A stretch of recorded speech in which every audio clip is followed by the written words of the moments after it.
Good evening, dear students. We are going to discuss a few numericals from the chapter Atoms and Nuclei. So let us move to the first question. Our first question is, in a Geiger-Marsden experiment, what is the distance of closest approach to the nucleus of a 7.7 MeV alpha particle before it comes momentarily to rest and reverses its direction? So Geiger-Marsden experiment, which is the alpha particle scattering experiment, and the question is, you have to find the distance of closest approach to the nucleus of a 7.7 MeV alpha particle before it comes momentarily to rest and reverses its direction. So distance of closest approach you know, and what is the equation for that? Equation is R naught is equal to, first we can write the equation for distance of closest approach. So R naught is equal to 1 by 4 pi epsilon naught 2ze square by ek. 2ze square by ek. Now as you know, we took a gold atom, right, as the nucleus there. So the atomic number for gold atom is Z equal to 79. Understand? Now here 7.7 MeV is given. That is the energy of alpha particle. Which energy? Kinetic energy. That is Ek can be written as 7.7 MeV. So it can be converted to joule. So before doing the numerical, first you have to convert it into the SI, system of unit.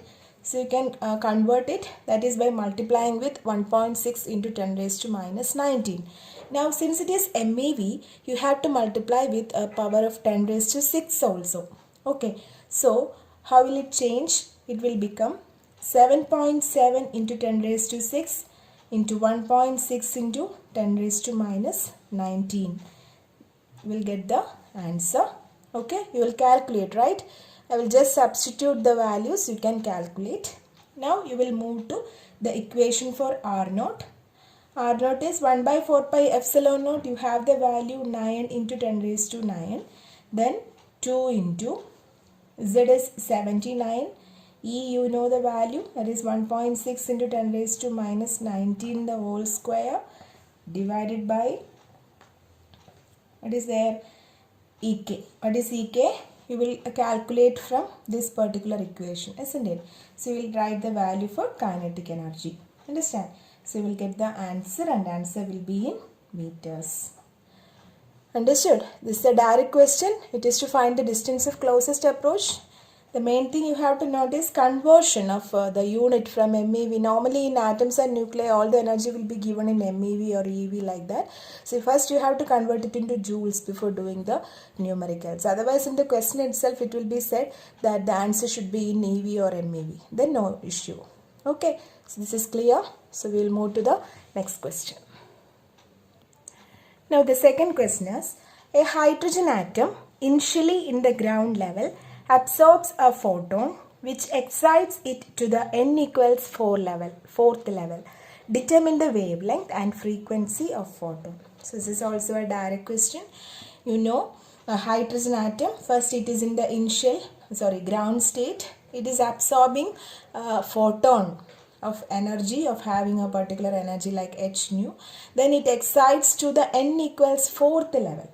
The level is 4th level. Okay, so you have to determine the wavelength and frequency of photon. So first you can write the equation like 1 by lambda is equal to RH, which is a Rydberg constant, into 1 by n1 square minus 1 by n2 square. Clear? You know the value for RH, right? What is the value? 1.09678 into 10 raised to 7 meter inverse. Okay. Now you can substitute the values. That is 1 by lambda is equal to 1.09678 into 10 raised to 7 into 1 minus 1 by 4 square. Clear?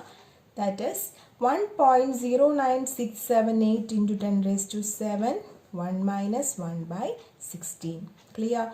So from this equation you will get the value for lambda. Lambda is asked, right?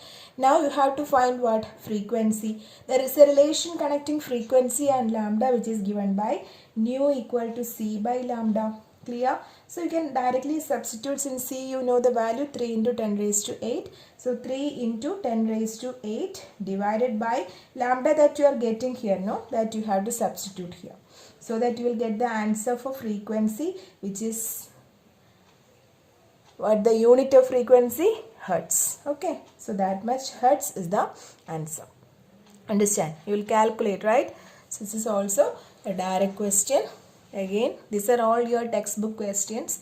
So try to do maximum questions so that it will be easy for you to do the numericals. So we'll move to the third question. Third question is, usually asking this type of questions are usually asked because while dealing the theory part, I told that to find the shortest wavelength as well as to find the highest or largest wavelength, what we have to do. For example, if it is Paschen series, okay, Paschen series means N1 is always what? 3, isn't it? Lyman, Balmer and then Paschen series. So N1 is always 3 and N2 can be what? For shorter wavelength. If the question is asking for shorter wavelength, to find the shorter wavelength, N2 is always what? Infinity. N2 is always infinity. Understand? And if the larger wavelength is asked, you have to take the next level. For Lyman, if n equal to n1 equals 1 means n2 is 2. Understand? Again, n1 if it is 2 means to find the larger wavelength, you have to take the next level like n2 equals 3. And if n1 is 3, n2 equal to what? 4. Like that you have to write. Clear? But in to find the shortest wavelength, you have to take the value of n2 as always infinity. So since this is a Paschen series, I can write the value for n1. n1 as what? n1 as 3 and n2 as infinity. Understand? Now you have to find what? The shortest wavelength, lambda. Lambda is the question. So you can use the equation for 1 by lambda, which is equal to RH into 1 by n1 square minus 1 by n2 square. Clear? Direct substitution. For RH you can write the value 1.09678 into 10 raised to 7 and 1 by 3 square minus 1 by infinity. Clear? 1 by infinity is 0. So you can substitute and find the values. Only substitution part I am showing here. You have to calculate it and write the answer. Clear? Now the unit of lambda you can write either in nanometer or in angstrom.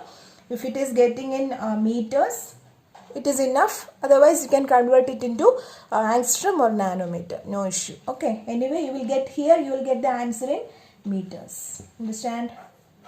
Okay. Now we will move to the next fourth question.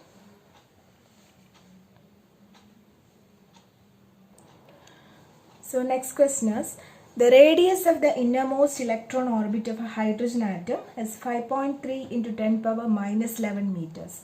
What are the radii of n equals 2 and n equals 3 orbits?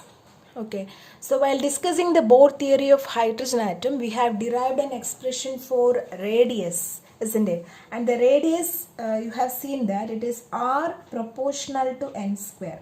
We got the equation like this, r proportional to n square, and there were certain constants like how we got this equation, r equal to n square by m into h by 2 pi divided by c alpha. In this way we got the equation. We told that m, h by 2 pi and c alpha all are constants, so that I can write the equation in the form r proportional to n square. Right. Now by substituting the values for m, h and c alpha, you will get a value here, that is r is equal to 5.3 into 10 raised to minus 11 n square. Understand? Now for the innermost electron orbit means n equals what? N equals 1. So when I put n equals 1, you will get r equal to 5.3 into 10 raised to minus 11. That is why in the question itself, it is given that the radius of the innermost electron orbit of a hydrogen atom is 5.3 into 10 power minus 11 meters. Clear? You have to find the value for R2 and R 1.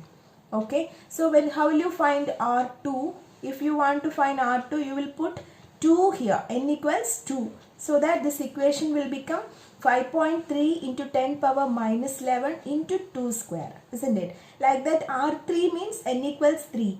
Thus, you can find the values for the radii of n equals 2 and n equal to 3 orbits. So, let us start with the equation. First, R2 we can find.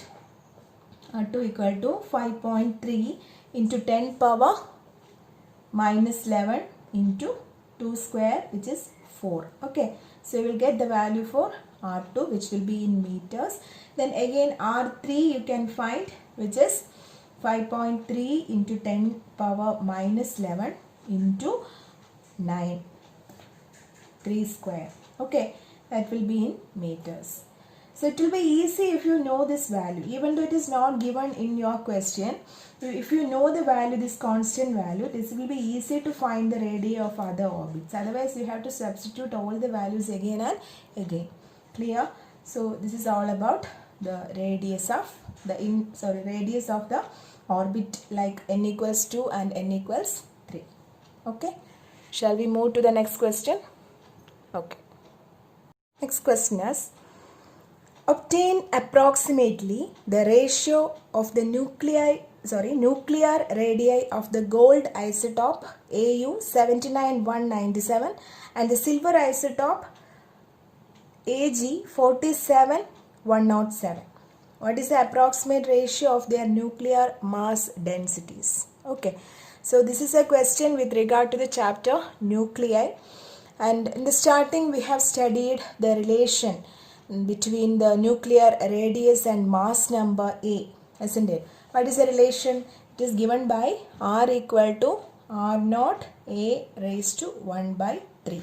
R equal to R naught A raised to 1 by 3, and I said that this is a constant value which has a value of 1.2 into 10 raised to minus 15 meters. 1.2 into 10 raised to minus 15 meters. So I can write this equation as R proportional to A raised to 1 by 3, since R naught is a constant. Clear? Now, here two isotopes are given. First is for gold and second is for silver. For gold isotope, this is your atomic number, and this is the mass number. This is the format how we are writing for a nuclide. So Au is a symbol for gold, 79 is the atomic number, 197 is the mass number. Again silver isotope is given, which is 47 and 107.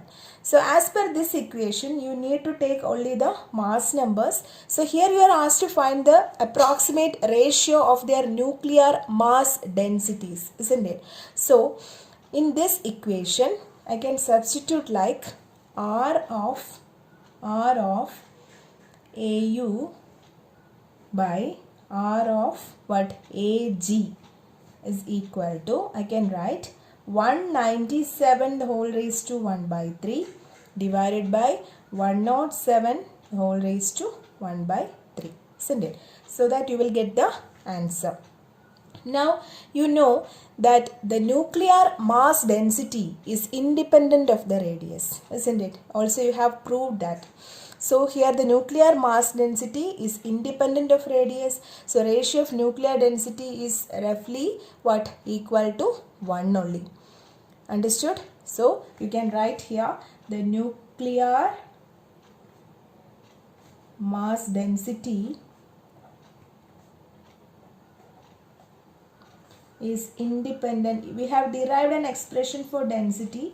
You can check that. So nuclear mass density is independent of what? The radius.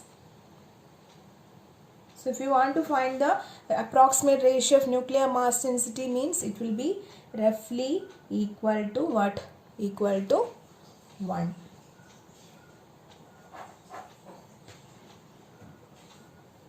Clear? Okay, we will move to the next question. So next question is an important question and also asked for so many board exams. So listen, the electron in a hydrogen atom is in its second excited state. Calculate the wavelength of the lines in the Lyman series that can be emitted through the permissible transitions of this electron.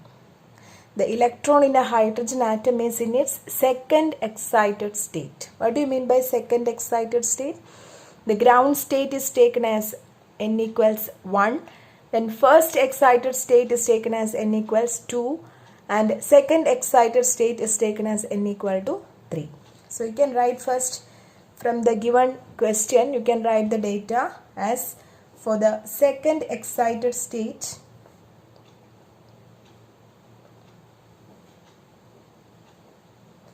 n equal to what? N equal to 3. Clear? So what are the possible transitions of Lyman series? It is said that it is a Lyman series. So what are the possible transitions? That is from 3 to 1 as well as from 2 to 1. So the possible transitions are from 3 to 1 as well as 2 to 1, isn't it? So here you have to find the wavelength of the lines in the Lyman series. So you can use the equation 1 by lambda is equal to RH into 1 by n1 square minus 1 by n2 square. Clear? So for the first case, that is substituting the values for n2, like if n2 equal to 3 to 1, the transition from 3 to 1, I can write the expression as 1 by lambda equal to RH into 1 by 1 minus 1 by 3 square, which is 9. Clear? So you will get the answer here, lambda you will get a value. Then again for the transition, that is from 2 to 1. This is for 3 to 1, and if it is for 2 to 1, again the value will change, like 1 by lambda equal to RH into 1 by 1 minus 1 by 4. Clear? Similarly, so you can find the value for lambda. Here what you have to notice, don't get confused with this second excited state. When children saw the second excited state, they will write like n equals 2. Then everything will get wrong. So this is the main thing you have to take care of. That is, if it is second excited state, you have to take n equal to 3. Then simply put the values. Transitions, you know, since it is Lyman series, 3. So n equals 3 means 3 to 1 as well as 2 to 1 is possible. So you can do the calculations as two parts, like n2 equal to 3 as well as n2 equal to what? 2. Clear? So that's all. You can find the further calculations. Now we will move to the next question. So this question is also a very important question asked for the board exams. Okay, so listen here. The figure shows the energy level diagram of a hydrogen atom. First question is, find out the transition which results in the emission of a photon of wavelength 496 nanometer. Clear? So the figure shows the energy level diagram of a hydrogen atom. The levels are given here. Ground state is from n equal to 1. Then first excited state n equals 2, n equals 3 and n equals 4. So transition is happening from n equals 4 to 3, then 4 to 2. You can see, right? Then from 4 to 1. Again 3 to 2, 3 to 1 and 2 to 1. Understand? So the question is, you have to find the transition which results in the emission of a photon of wavelength 496 nanometers. So this question has two parts actually. So the first part we will start to do now. Okay. Here you have the expression for energy of a hydrogen atom for the nth orbit. Means what is the expression? The expression for energy is given as En is equal to minus 13.6, isn't it? Minus 13.6 divided by n square. Clear? So for finding for each orbit, if I want to find for n equals 1, I will put here 1. N equals 2, again I can put here n equals 2, so it will become 4, and minus 13.6 divided by 4, you will get the energy for the first excited state. Like that you can calculate for each excited states. Understand? So as per this equation, for hydrogen atom I can write E1 is equal to minus 13.6 CV, then E2 equal to minus 3.4 eV. You can find it here, okay, by substituting n equals 2 you can find it. Then E3 equal to minus 1.51 eV. Then E4, since you have 4 states given here, up to 4 you can find, that is E4 is equal to minus 0.85 eV. Okay, now since we are speaking about the energy, no? Energy, you know the expression is equal to h nu or hc by lambda. Clear? So h and c, you know, h is the Planck's constant which has the value. What is the value for Planck's constant? 6.63 into 10 raised to minus 34 joules second. Clear? 10 raised to minus 34 joules second. And c, you know, 3 into 10 raised to 8 meter per second. So the energy expression is hc by lambda.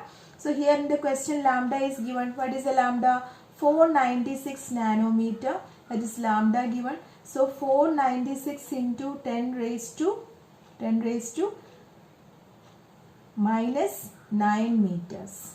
Okay. So now you can substitute the values. So by substituting, you can write 6.63 into 10 power minus 34 into 3 into 10 raised to 8 divided by 496 into 10 raised to minus 9, isn't it? Okay, minus 9. Now you can see that this value is actually in what? Joules, right? So you have to convert it into EV here. Why? Because our energy, the energy for each state is given in EV. So only if you are getting this energy in EV, you have to, it is easy for you to find the difference and get the answer. So for converting this into EV, I will divide this particular thing by 1.6 into 10 raised to minus 19. Understand? So after doing, you will get an answer like 2.5 eV. Okay, 2.5 eV. So you can see this is actually what, when an electron is excited, no, jumping from one state to another state, actually there is a release of energy. You have studied as per Bohr's condition, E2 minus E1, which is equal to h nu, right? So here this is actually the difference. E2 minus E1 is 2.5 eV.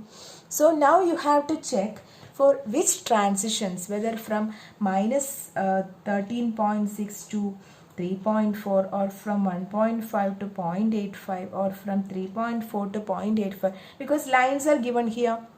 You can find with respect to these lines. If it is 4 to 3 means 4 you have, right? That is minus 0.85 and E2 is minus 3.4. So you can find the difference, minus 0.85 minus of minus 3.4. So like that each value you can find, and then you will get from actually what is a transition, for which transition it is having the emission of a photon of wavelength 496 nanometer. So you can check for each transition. So here you can see when n equals 4 and n equal to 3, no, you can write like E4 minus E1. E4 minus E1 is what? E4 is minus 0.85 and next minus of what? Minus 3. E1 is not E1, E3, okay. E3 is 1.51, that is minus 0.85 plus 1.51. So by seeing this you can clearly identify that this is not the answer, because you want, what's the value you want? It is 2.5 eV. So again we can do the next transition, that is from E4 to E2, that we can do now. So E4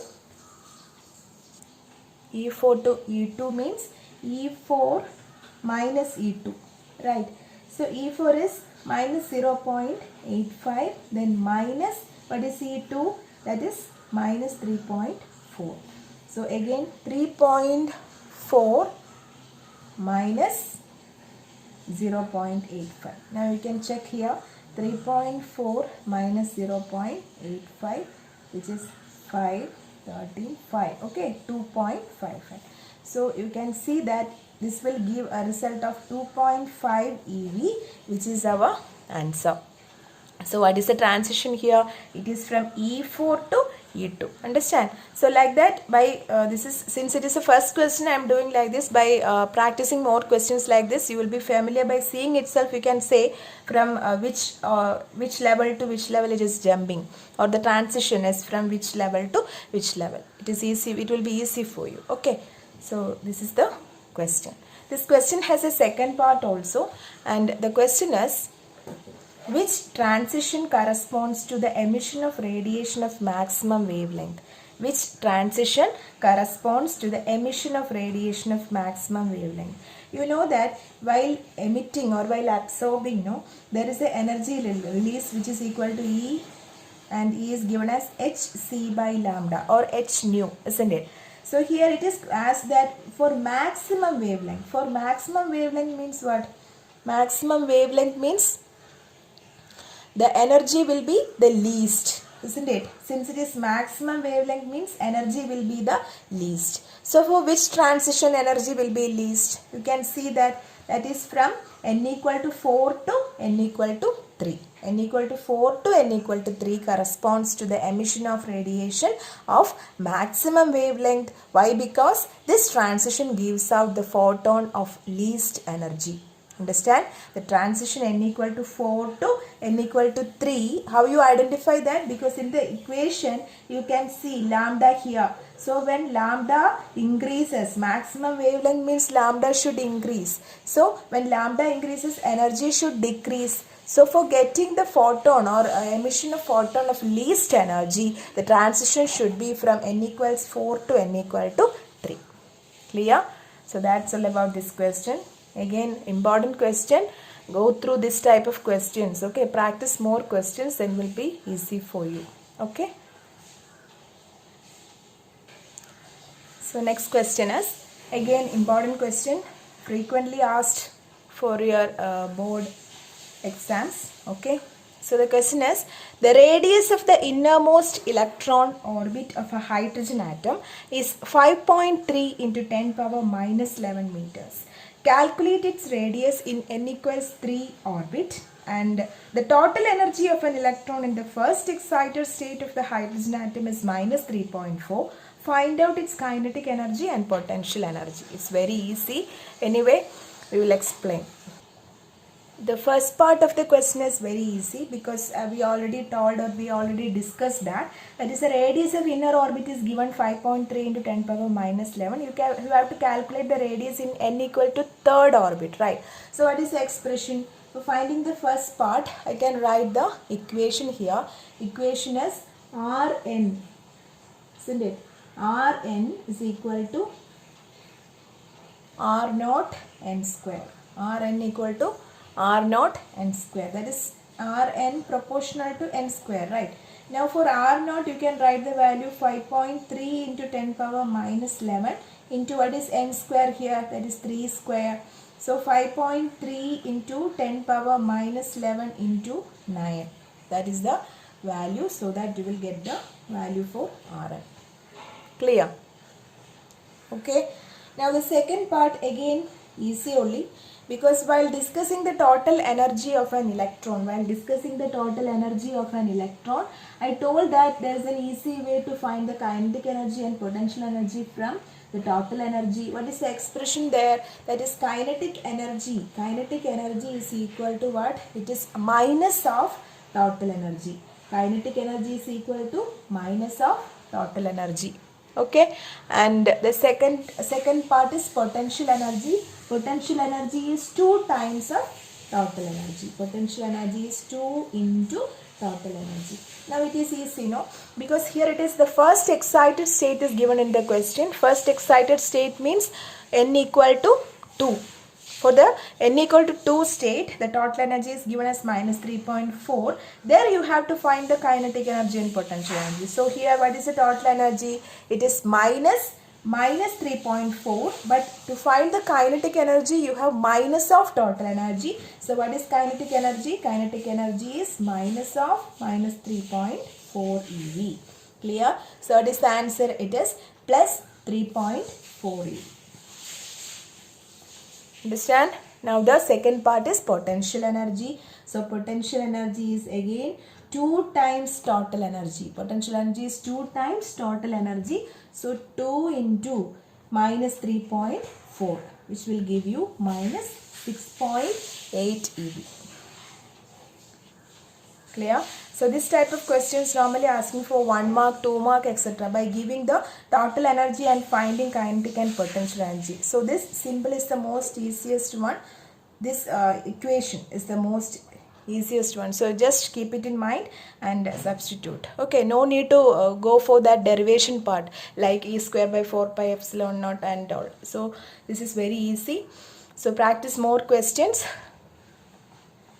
And numericals are a very important section for your exams. So practice numericals regularly, and if you have any doubt, contact me. Okay, so thank you.